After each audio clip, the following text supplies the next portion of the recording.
لبیک اللہم لبیک۔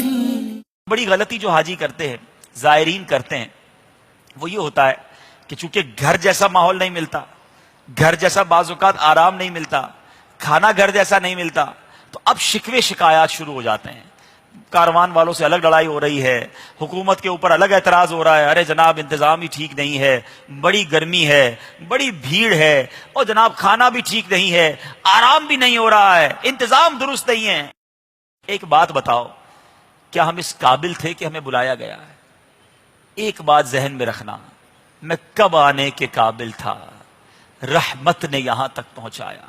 ہم قابل نہیں، ہمارے گناہ تو دیکھو، اتنے گناہ ہونے کے باوجود ہمیں اپنے گھر پہ بلایا جا رہا ہے۔ ارے ہماری کوئی ایک بار بات نہ مانے، ہم اس سے بات بند کر دیتے ہیں، بار بار نہ مانے، اس کا منہ دیکھنا پسند نہیں کرتے۔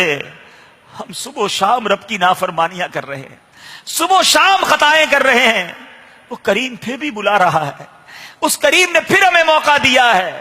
ارے جب اتنی کرم نوازی ہو تو شرم سے سر جھکا ہو کہ مولا میں تو آنے کے قابل ہی نہ تھا، تیری مہربانی، تو نے بلایا۔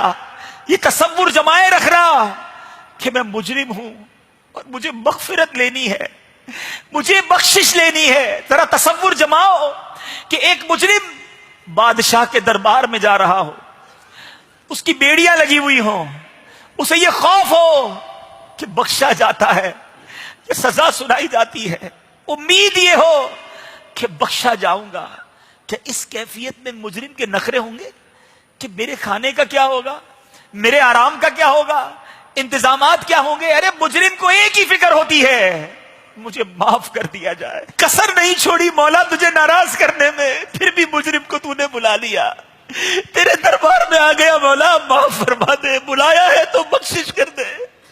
ہمارا تصور تو یہ ہونا چاہیے، وہاں جا کر شکوے نہ کرنا، شکایتیں نہ کرنا، یہ بات یاد رکھنا کہ میں قابل نہ تھا، مجھے بلایا گیا۔ لبیک جب بھی پڑھنا تو یہ تصور جمانا، حاضری لگا رہا ہوں، لبیک اللہم لبیک، میں حاضر ہوں میرے مولا، میں حاضر ہوں، لبیک لا شریک لک لبیک، تیرا کوئی شریک نہیں مولا، میں حاضر ہوں۔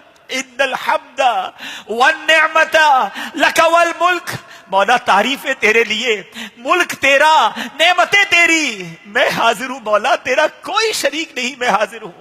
جب لبیک اس نیت سے پڑھو گے، ہمارے اسلاف کے واقعات تو پڑھو۔ امام زین العابدین امام ہیں، عبادت گزاروں کے امام ہیں، جب آپ نے احرام پہنا آپ کا رنگ متغیر ہو گیا، چہرے کا رنگ بدل گیا۔ لوگوں نے کہا حضور لبیک پڑھیے، احرام پہننے کے بعد لبیک پڑھنا ضروری ہے۔ کہتے ہیں مجھے خوف ہے کہ جب میں لبیک پڑھوں کہیں سامنے سے لا لبیک نہ کہہ دیا جائے، کہیں یہ نہ کہہ دیا جائے جاؤ تمہاری لبیک قبول نہیں۔ امام زین العابدین سے عرض کیا گیا حضور پھر بھی لبیک پڑھنا ضروری ہے۔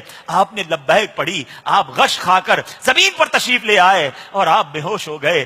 آپ کی پورے سفر میں یہ کیفیت رہی، جب لبیک پڑھتے آپ کی حالت غیر ہو جاتی۔ سوچو حاجیوں، اے زائروں، ہمارے بزرگوں کا حال یہ ہوتا جب رب کی بارگاہ میں حاضر ہوتے، جب حرمین کا سفر اختیار کرتے۔ آج حال یہ ہے، حاجی ہنس رہا ہے، حاجی کھیل رہا ہے، مستیاں کر رہا ہے، دنیاوی باتیں کر رہا ہے، انتظامات پر جناب زبان درازی کر رہا ہے۔ نہیں نہیں، نصیب والوں کو یہ سفر ملتا ہے، اس سفر کی قدر کرنا، لمحے لمحے شکر ادا کرنا۔